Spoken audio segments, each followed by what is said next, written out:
Do you want to know my secret?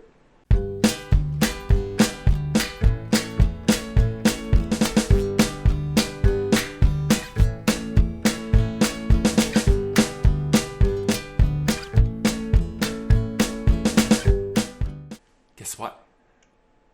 I've got a secret. I've got a secret.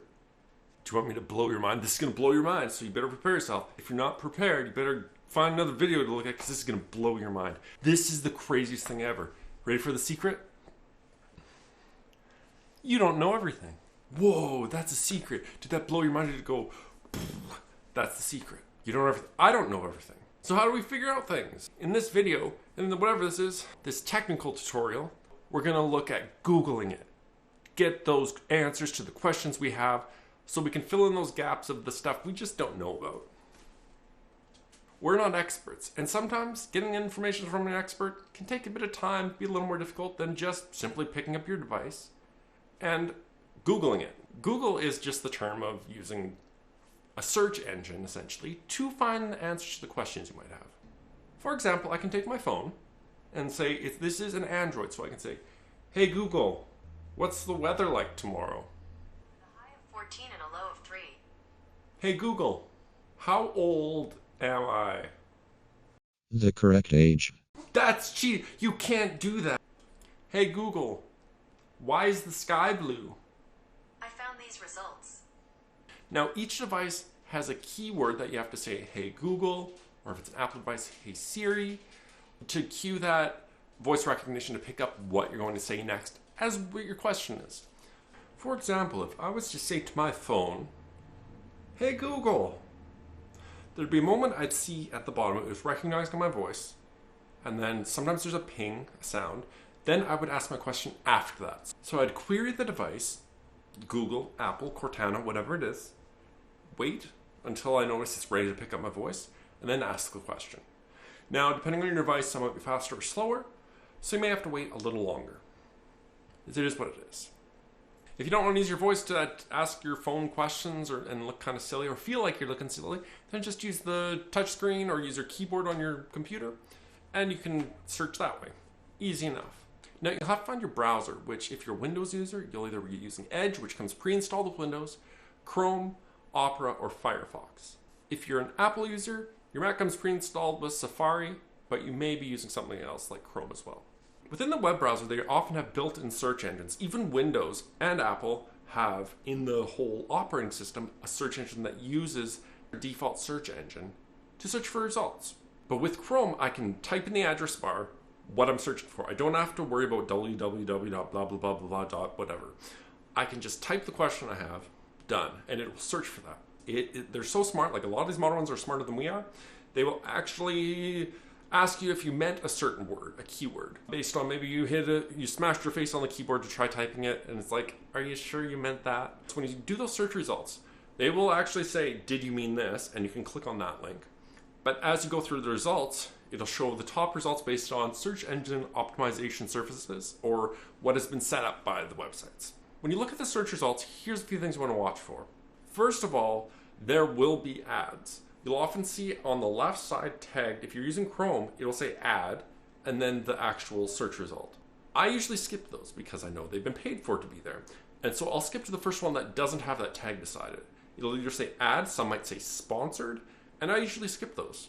To help me find the results I want and need and to answer that solid question, because I know I'm probably right, but I need to be reassured that I am, I will search multiple sources. I'll go to several articles within my search results to see where they line up.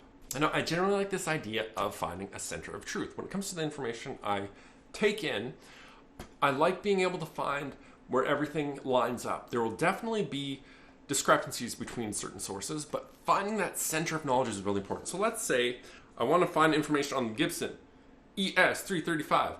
I want to find information. I want to get some reviews and see what people say about it. So I'll do my search of Gibson ES335, and I might say Gibson ES335 review as my search. And then I'll go through multiple articles and seeing what other users have said and try to find that center of mission. Maybe one user says they like the pickups in it. But maybe some other user doesn't like the pickup. So maybe there's like a positive and a negative on this side, a plus and a minus on this side. And so there's all this information I'm getting from multiple users and multiple articles that will help me determine what I need and what I want. In the end, what I'm looking for is a center to my knowledge though. Getting from every side that I can information to know what I'm searching for is correct and accurate. Finding that center of truth. Now, when you have that center of truth, it's a matter of discerning what that is too. By going through multiple articles, hopefully you're able to increase your knowledge and expand your knowledge of what you're looking at. As you are searching this information, you're getting results, you're finding things, you're compiling them, you're making them a bunch of things that go in your head. That's a good time to actually double check with an expert. Do you really want to rely on Google or YouTube to tell you how to do everything? Because, as I said, with just searching Google results, you'll be finding a lot of ways to do something, and a good portion of them are dangerous, and you'll probably end up wrecking whatever you're trying to do. Go to the technician, go to the salesperson, ask your questions directly. Now that you've come equipped with a bit of knowledge, hopefully it helps you in your whatever you're doing, your shopping, your whatever you need it, your troubleshooting. The other part to understand that's really important is to make sure you're retaining some of this knowledge. You aren't relying on picking up your phone for every little question you have. You do some research. Now here's the thing about Googling it. Be really careful about this. This is really important. So open your brains to this. This is something that's happened with students of mine. This has happened with a lot of people. They think what Google says trumps or beats what the expert says, who's been doing it for 15 years. I would trust that expert, the guy's been doing it for a long time, more than I would a quick article or a quick search on a Google thing. That might just be me, but here's where you can blend that, is use that, ask the question, but still trust that expert. Look at the information, be like, is this right? And then pull it together, and you might be able to find that grain of truth. Like we just searched all those articles, that expert's probably a super solid source of information. So use them. It's a good idea. Trust them as best you can. In the end, use Google or some of the other search engines. Like Google's the most popular, but you could be using something like Bing, which is a good one, or Baidu, or whatever. They have all sorts of weird names. Google is the most popular. Be responsible with that usage, because you don't want to be going to your doctor claiming you have some crazy disease when you don't. Or you don't want to insult somebody by saying, well, this is wrong because Google says it's wrong. So you have to be really careful with that. Use Google responsibly, find that center of truth, and stay safe.